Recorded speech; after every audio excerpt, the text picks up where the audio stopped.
तो मूवी की शुरुआत में हम फोर्टिको कंपनी की सिक्योरिटी वैन को देखते हैं जिसमें काफी भारी मात्रा में पैसा भरा होता है। वो अपने हेडक्वार्टर के बाहर जैसे ही निकलती है तभी एक कंस्ट्रक्शन का ट्रक सामने आकर खड़ा हो जाता है और फिर उसमें से गन लेकर 2-3 आदमी निकलते हैं। वो सब ट्रक पर हमला कर देते हैं और फिर वहाँ से सारे पैसों का बैग लूटने लग जाते हैं। हमें इस टाइम पर बैकग्राउंड में गोली चलने की आवाजें सुनाई दे रही होती हैं, तो हो सकता है कि शायद चोर वैन के गार्ड्स को मार देते हैं। अब सीन हमें कुछ दिन आगे लेकर जाता है जहाँ हम देखते हैं कि फोर्टिको कंपनी में एक आदमी जॉब इंटरव्यू देने के लिए आया होता है। वहाँ का हेड उसे बताता है कि इस कंपनी का काम पैसों को एक जगह से दूसरी जगह पहुँचाना है और हमें इस काम के लिए अच्छे गार्ड्स की जरूरत है। अभी हाल ही में हमारी एक वैन पर हमला हुआ था जिसमें कि 2 गार्ड्स और एक सिविलियन मारा गया, तो ये एक डेंजरस जॉब भी है। अब वहाँ पर दूसरा ऑफिसर आता है जिसका नाम बुलेट होता है। जो आदमी इंटरव्यू देने आया था उसका नाम पैट्रिक हिल होता है, तो बुलेट उसका नाम एच रख देता है। बुलेट कहता है कि इस जॉब के लिए तुम्हें थोड़े टेस्ट देने होंगे जिसमें कि तुम्हें 70% पासिंग मार्क्स लाने हैं, तभी तुम्हें जॉब मिल पाएगी। अब बुलेट उसका टेस्ट लेने लग जाता है जिसमें कि एच पास भी हो जाता है और उसकी नौकरी फोर्टिको में पक्की हो जाती है। अब बुलेट एच को डेव नाम के लड़के से मिलवाता है और बताता है कि आज हम तीनों पैसों की डिलीवरी के लिए साथ जाएंगे।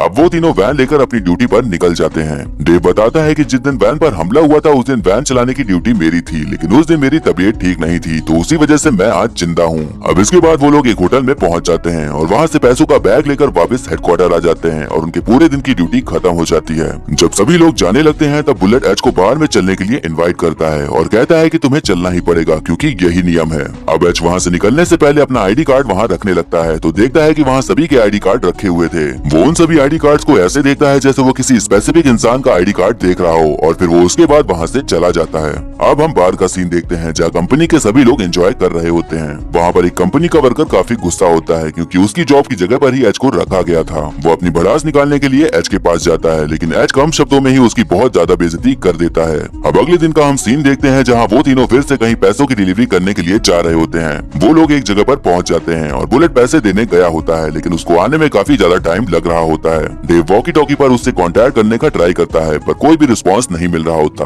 फिर तभी उसमें से बुलेट की हेल्प करने की आवाज सुनाई पड़ती है। तब हमें पता चलता है कि किसी गुंडे ने उससे पकड़ लिया है और फिर उसके बदले वैन में पड़े पैसों को देने की मांग कर रहा है। डेव इस सिचुएशन को लेकर एकदम घबरा जाता है और एकदम कांपने लगता है। वो कहता है कि हमें प्रोटोकॉल फॉलो करते हुए वैन लेकर चले जाना चाहिए, लेकिन एच कहता है कि हमें बुलेट को उनसे बचाना चाहिए। अब चोर उन्हें एक पता बताता है तो वो दोनों वहीं पर पहुंच जाते हैं। चोर पैसों के बैग को दूसरी गाड़ी में डालने को कहता है तो एच यही काम करने लग जाता है। वो जानबूझकर एक बैग बाहर साइड में फेंक देता है तो एक आदमी बाहर निकलकर उस पर चिल्लाने लगता है। तभी एच उसे गोली मार देता है और वहाँ सभी लोग को शूट करके मार डालता है। यहाँ हमें थोड़ा थोड़ा फील होता है कि एच कोई नॉर्मल आदमी तो नहीं है बल्कि कोई पहुंचा हुआ खिलाड़ी है, क्योंकि जिस अंदाज में वो लोगों को मार रहा था उससे तो नहीं लग रहा था कि वो आम आदमी है। अब एच चोर को कैसे भी करके पकड़ लेता है और उससे पूछता है कि वो किसके लिए काम करता है, लेकिन चोर उसे कुछ भी नहीं बताता, तो एच उसे तुरंत गोली मार देता है। अब वो बाहर जाकर बाकी चोरों के भी मास्क हटाकर देखता है पर शायद उसे वो चेहरा नहीं मिलता जिससे वो ढूंढ रहा था। अब जो एच ने इतनी सटीकता से चोरों को मारकर जो कांड किया था उसकी पूछताछ के लिए उसे कंपनी का हेड बुलाता है। वो उस पर शक करने लगता है कि ट्रेनिंग के टाइम तो एच एवरेज ही था, तो फिर शूटिंग इतनी परफेक्ट कैसे हो गई। इस बात पर एच कहता है कि इस टाइम पर या तो मार दो या खुद ही मर जाओ। अब हेड उसे उस टाइम की सीसीटीवी फुटेज दिखाता है जब पहले रॉबरी हुई थी।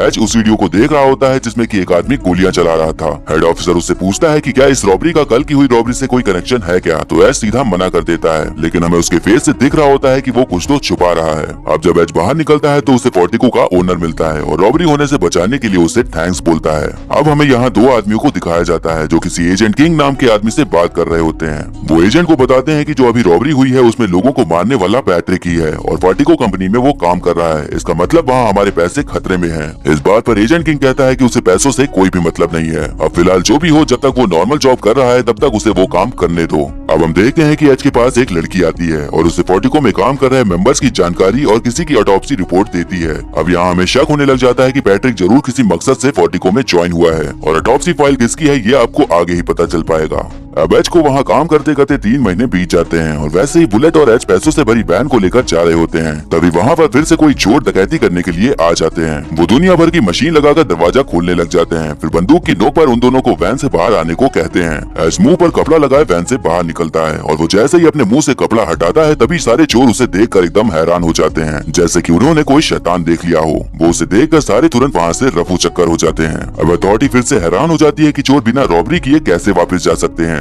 वहाँ के एम्प्लॉय टेरी को अब एच पर शक होने लग जाता है। वहीं हम देखते हैं कि वहाँ काम कर रही ऑफिसर डैना एच से काफी इम्प्रेस हो गई थी, तो वो उसे ड्रिंक के लिए इनवाइट करती है। वहीं बुलेट और डेव एच के बारे में बात कर रहे होते हैं। बुलेट उससे कहता है कि एच कोई आम इंसान तो नहीं है और एक ऑफिसर तो बिल्कुल भी नहीं लगता, बल्कि वो कुछ और ही है। अब हम देखते हैं कि एच अपने बेड पर लेटा होता है और वहीं उसके बगल में डैना बिना कपड़ों के लेटी होती है। इससे हमें अंदाजा लग जाता है कि उन दोनों के बीच धमाचौकड़ी हो चुकी है। अब पैट्रिक उसे बाहर बुलाता है और उसे पैसों से भरा बॉक्स दिखाता है। वो उससे पूछता है कि उसके पास इतने पैसे कहाँ से आए। डैना उसे नहीं बता रही होती, तो वो गन दिखाकर उसे धमकाने लगता है। तब डैना बताती है कि उसने ये पैसे चुराए थे और अपनी रिटायरमेंट के लिए बचा कर रखे थे। अब पैट्रिक उसे धमकी देता है कि हमारे बीच जो भी बातें हुई हैं वो किसी और को ना बताए, वरना उसके परिवार और उसके प्यार का पता उसको पता है तो उनके साथ कुछ भी हो सकता है। कहानियां 5 महीने फ्लैशबैक में जाती है, जहां पैट्रिक और उसके बेटे डगी को साथ में देखते हैं। वो दोनों आपस में क्लाइमेट चेंज के बारे में बात कर रहे होते हैं। तभी पैट्रिक को उसके गैंग के एक मेंबर का फोन आता है और बताता है कि एक प्रॉब्लम हो गई है। यहाँ हमें पता चलता है कि पैट्रिक कोई मामूली इंसान नहीं है, बल्कि एक बहुत बड़ा गैंगस्टर है और वो उन सभी मेंबर्स का हेड है। वो अपने गैंग मेंबर माइक से कहता है कि वो अभी अपने बेटे के साथ छुट्टी मना रहा है, तो वो ये काम नहीं कर सकता। माइक कहता है कि ये काम तो तुम ही कर सकते हो, क्योंकि बाकी सब कहीं और ही बिजी हैं। तुम्हें ज्यादा कुछ नहीं करना है, बस पॉर्टिको के एक ट्रक को ट्रैक करना है और एक फोन कॉल करके बताना है कि ट्रक जब हेडक्वार्टर से बाहर निकलता है तो लेफ्ट मुड़ता है या राइट। वो कहता है कि जहाँ पर अभी तुम हो वहाँ से 10 मिनट की दूरी पर ही हेडक्वार्टर है, तो तुम वहाँ जाकर ये काम कर सकते हो। अब पैट्रिक सोचता है कि ये तो बस थोड़ा सा ही काम है, तो इस काम को निपटाने के लिए वो अपने बेटे को लेकर ही लोकेशन पर पहुँच जाता है। वो डगी को कार में ही रुकने को कहता है और पास ही के एक दुकान से बर्गर लाने को कहता है। पैट्रिक एक्चुअली बर्गर लाने के बहाने से वहाँ हेडक्वार्टर पर नजर रखने गया था। अब वहाँ से एक वैन बाहर निकलती है जो कि राइट की ओर मुड़ती है, तो वो माइक को वही चीज बता देता है और उसका काम खत्म हो जाता है। अब हम देखते हैं कि उस वैन के आगे अचानक से एक ट्रक आ जाता है और उस ट्रक से कुछ आदमी गन लेकर बाहर निकलते हैं और वैन पर हमला कर देते हैं। ये वही रॉबरी सीन होता है जो हमें स्टार्टिंग में दिखाया गया था। अब वहीं डगी कार में बैठे रॉबरी होते हुए देख रहा होता है, तो तभी उनमें से एक चोर डगी के पास आकर कार से बाहर निकलने को कहता है।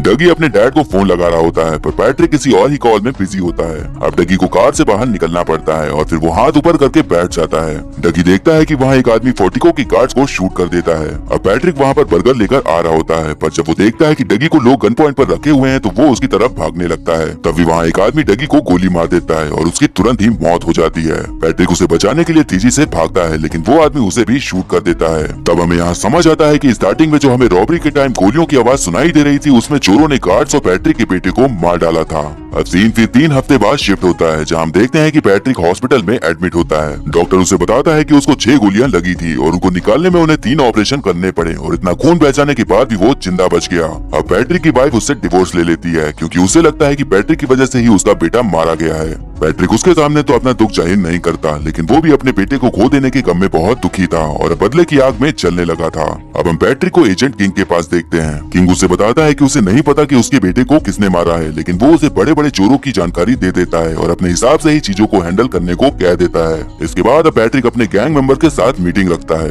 माइक उससे कहता है कि उससे बेटे के खो जाने का काफी दुख है और उसके साथ ऐसा नहीं होना चाहिए था। पैट्रिक उससे कहता है कि जिसने भी मेरे बेटे को मारा है, मुझे उसका नाम चाहिए, मुझे उसकी शक्ल देखनी है। ब्रेंडन और मॉकी कहते हैं कि उन्होंने शहर के हर गुंडों को धर दबोचा, लेकिन कोई भी नहीं जानता कि वो रॉबरी किसने की थी और वहाँ गोलियां किस आदमी ने चलाई थी। पैट्रिक कहता है कि मुझे नहीं लगता कि तुम लोगों ने अपनी पूरी झस लगाई है उस आदमी को ढूंढने के लिए। मुझे नहीं पता कि तुम लोग क्या करोगे, मुझे बस उस आदमी का नाम और पता चाहिए। अब उसके गैंग के एक मेंबर से एक आदमी को पकड़कर अपने अड्डे पर ले आते हैं, फिर उसको टॉर्चर करके पूछ रहे होते हैं, पर वो कुछ भी नहीं बोलता। अब पैट्रिक उसकी बीवी को ही उठा लाता है और फिर उसको टॉर्चर करने लग जाता है। तब वो आदमी अपना मुंह खोलता है और बताता है कि जिसने रॉबरी करी थी वो जैक्सन ब्रदर्स ने करी थी और उसी गैंग के किसी आदमी ने तुम्हारे बेटे को मारा होगा। अब जैक्सन ब्रदर की तलाश में पैट्रिक शहर के सारे गुंडों को ढूंढ ढूंढ कर मारने लग जाता है। पैट्रिक के अंदर बदला लेने की पूरी आग भड़की हुई थी। उसने ठान लिया था कि जिसने उसके बेटे को मारा है उसे वो मार कर ही दम लेगा। अब माइक इस बात से परेशान था कि बॉस सिर्फ इसी काम में लगे हुए हैं और इस बात से उनका बिजनेस एकदम ठप होता जा रहा था। इसीलिए वो पैट्रिक को समझाता है कि उसे थोड़े दिन का ब्रेक लेना चाहिए, वरना इन सब मारकाट से हमारे बिजनेस का नुकसान हो सकता है। पैट्रिक इस बात को समझता है और उससे कहता है कि वो कुछ टाइम के लिए लंदन जा रहा है और वो वहीं रहेगा। अब हम देखते हैं कि पैट्रिक से अब वही लड़की मिलती है जो उसे ऑटोप्सी रिपोर्ट देने आई थी, जिसका नाम क्रिस्टी होता है। पैट्रिक को शक था कि फोर्टिको कंपनी के अंदर काम करने वाला कोई तो उस गैंग से मिला था जिसने रॉबरी करी थी, तो वो वहीं पर नौकरी लेकर अंदर की सारी जानकारी लेने का सोचता है। उसने क्रिस्टी को काम दिया था उसकी नई आईडी नई पहचान बनाने को, तो उसने सारे क्रिमिनल रिकॉर्ड हटाकर उसकी नई पहचान बना दी थी। अब पैट्रिक फोर्टिको ऑफिस जाता है और वहाँ इंटरव्यू देकर जॉब ले लेता है। अब हमें यहाँ पर समझ आता है कि पैट्रिक का फोर्टिको में जॉब लेने का असली मकसद क्या था और वो ऑटोप्सी रिपोर्ट किसी और की नहीं बल्कि उसके ही बेटे डगी की थी। अब हमें यहाँ पर जैक्सन ब्रदर्स की गैंग को दिखाया जाता है, जिसमें से एक मेंबर जैन ने डगी को मारा था। यहाँ हमें दिखाया जाता है कि वो लोग काफी टाइम से अंडरग्राउंड हैं और उन्होंने कोई भी चोरी नहीं की है। अपना गुजारा करने के लिए वो नॉर्मल जॉब्स कर रहे हैं, पर उन्हें उतना पैसा नहीं मिल रहा है कि वो अपने खर्चे संभाल सके, इसीलिए वो सब काफी परेशान होते हैं। उनका बॉस जैक्सन कहता है कि चोरी करने का अभी सही समय नहीं है, हमें थोड़े दिन और शांत रहना चाहिए, तभी कोई और रॉबरी करेंगे। जैक्सन और बाकी सभी चोर थे, लेकिन दुनिया के सामने वो एकदम नॉर्मल लाइफ जीते थे और एकदम अच्छे इंसान बनकर रहते थे। गैंग का मेंबर जैन अपने बॉस जैक्सन की ज्यादा कुछ इज्जत नहीं करता था और न ही उसकी कोई ज्यादा बातें मानता था। वो बस अपनी ही मर्जी की चीजें किया करता था, जिसकी वजह से सभी लोग कभी कभी प्रॉब्लम में फंस जाते थे। अब कुछ टाइम बाद जैक्सन सबको बुलाता है और कहता है कि हम लोग अब इतने टाइम बाद फिर से चोरी करने के लिए जा रहे हैं। अब वो चोरी करने की पूरी प्लानिंग करते हैं, फिर उसके बाद उसी प्लान के हिसाब से काफी पैसा चुरा लेते हैं। अब हम देखते हैं कि जैक्सन का बर्थडे होता है और हमें यहाँ पर उसकी फैमिली दिखाई जाती है। अब जैक्सन सबको बताता है कि इस बार हम लोग ऐसी चोरी करने वाले हैं कि हमें काफी टाइम तक पैसे की किल्लत नहीं होगी, लेकिन इस चोरी को करने के लिए हमें काफी ट्रेनिंग और प्लानिंग की जरूरत पड़ेगी। वो लोग फोर्टिको वैन से पैसे चुराने वाले थे, तो वो वहाँ के हेडक्वार्टर के सामने ही कंस्ट्रक्शन वर्कर बन के खड़े हो जाते हैं और वहाँ पर सारी निगरानी रख रहे होते हैं। अब तभी वहाँ पर पैट्रिक अपने बेटे डगी के साथ आ जाता है। ये वही सीन था जब माइक ने उसे फोर्टिको की वैन पर नजर रखने को कहा था, तो वो अपने बेटे को लेकर वहाँ चला गया था। अब ये सारे अपने प्लान के हिसाब से वैसे ही चोरी करने लगते हैं और अब चोरी इनके नजरिए से दिखाई जाती है कि आखिर क्या हुआ था जिससे कि जैन ने गोली चलाई थी। वो लोग एक ट्रक को वैन के सामने खड़ा कर देते हैं और फिर वैन का दरवाजा तोड़कर पैसे निकालने लग जाते हैं। अब वहाँ डगी कार में था और सब देख रहा था, इसीलिए उसे कार से बाहर निकलने को कहते हैं। अब फोर्टिको का गार्ड चालाकी दिखाने की कोशिश करता है, तो वो गन लेकर जैन के ऊपर हमला कर देता है, पर जैन उसको गोलियों से भून देता है। अब डगी ने जैन का चेहरा देख लिया था, तो इसीलिए वो उस पर बिना तरस खाए उसे गोली मार देता है। वहीं पैट्रिक उसे देख लेता है, तो वो उसके ऊपर भी गोली चला देता है। जैन ने जो किया था वो उनके प्लान में नहीं था, इसीलिए सभी लोग काफी घबरा जाते हैं और जल्दी से चोरी करके वहाँ से निकल जाते हैं। इस हादसे के बाद उन लोगों को कुछ ज्यादा दुख नहीं होता और जैक्सन फिर से एक और चोरी का प्लान बताने लगता है। वो कहता है कि इस बार हम सिर्फ ट्रक नहीं लूटेंगे, बल्कि पूरी कंपनी को ही लूट लेंगे। ये ऐसी चोरी होगी कि इसके बाद फिर हमें कभी भी चोरी करने की जरूरत नहीं पड़ेगी। अब हमें फोर्टिको कंपनी का सीन दिखाया जाता है, जहाँ हेड ऑफिसर बता रहा होता है कि आज ब्लैक फ्राइडे है, तो सब जगह से काफी ज्यादा पैसा आने वाला है, इसीलिए तुम सब लोग एकदम सतर्क हो जाओ और अच्छे से काम करो। अब इसके बाद पैट्रिक बुलेट के साथ पैसे लाने के लिए निकल जाता है। अब हम देखते हैं कि जैक्सन जैन से मिलने के लिए उसके फ्लैट पर जाता है, तो वो देखता है कि वहाँ कई सारी महंगी सामानें रखी हुई थी। अब ये देखकर वो काफी हैरान हो जाता है, क्योंकि उसने सबको समझाया था कि चोरी के पैसों से कभी भी महंगी सामानें नहीं खरीदनी है। अब पैट्रिक और बुलेट पैसे लेकर वापस हेडक्वार्टर जा रहे होते हैं। तब बुलेट उसे बताता है कि मेरी कुछ पहचान के लोग हैं जिनके लिए मैं काम करता हूँ, मैं उन्हें पैसों के ट्रक की जानकारी देता हूँ, फिर वो लोग ट्रक से पैसे चुराते हैं, फिर उसमें से मुझे भी हिस्सा मिलता है। मैं चाहता हूँ कि तुम भी हमारे साथ ज्वाइन हो जाओ तो अच्छा रहेगा। अब पैट्रिक समझ जाता है कि इसके जरिए मैं अपने बेटे के कातिल तक पहुँच सकता हूँ, इसीलिए वो उसके साथ काम करने को मान जाता है। बुलेट बताता है कि वो लोग सबसे बड़ी चोरी करने वाले हैं, तो मैं उनका साथ दे रहा हूँ और अब मैंने तुम्हें भी सब बता दिया है, तो तुम भी अब मेरा साथ दोगे। अब बुलेट वैन को उनके अड्डे पर ले जाता है, फिर वो सब उसी वैन में बैठकर हेडक्वार्टर के अंदर एंट्री ले लेते हैं। ट्रक जैसे ही अंदर चला जाता है, तब वो लोग बाहर निकलकर सबको गन की नोक पर सरेंडर करने को कह देते हैं। पैट्रिक इस टाइम पर कुछ भी नहीं कर रहा होता, वो चुपचाप रहकर माहौल को और उन लोगों को भांप रहा होता है कि वो किस हद तक जा सकते हैं। अब उनके ऑफिसर्स के बीच गोलीबारी शुरू हो जाती है, जिसमें कि एक मेंबर को गोली लग जाती है। अब जैक्सन भी वहाँ अंदर आ जाता है और वहाँ के माहौल को देखता है। अब पैट्रिक अपने एक्शन मोड में आ जाता है और एक चोर को धर दबोचता है। अब वो उन्हीं लोगों के सूट को पहन लेता है और फिर वो एक चोर के पास जाता है और उसे तुरंत गन से शूट कर देता है। वो लोग जो भी पैसे रख रहे थे उनके बैग में वो अपना मोबाइल डाल देता है ताकि उनकी लोकेशन ट्रैक हो सके। अब पैट्रिक एक और चोर से भिड़ जाता है, फिर उसके साथ थोड़ी हाथापाई होने के बाद वो उसे भी मार डालता है। अब वहाँ पर डैना और थोड़े बहुत ऑफिसर्स थे जो चोरों से लड़ रहे थे, तो बुलेट उनके पास जाता है, फिर उन्हें गन से शूट कर देता है। अब वहाँ 3 चोर ही बचे होते हैं और वो पैसों से भरी वैन को ले जाने लगते हैं, लेकिन तभी पैट्रिक उनके ऊपर गोलियों की बौछार कर देता है और उसी में से एक चोर मारा जाता है। अब वहाँ पर बुलेट आकर पैट्रिक के ऊपर गोलियां चला देता है, जिसकी वजह से वो बुरी तरह से जख्मी हो जाता है। अब सिर्फ जैन और जैक्सन ही बचे होते हैं, तो वो दोनों और बुलेट पैसों वाली वैन लेकर वहाँ से फरार हो जाते हैं।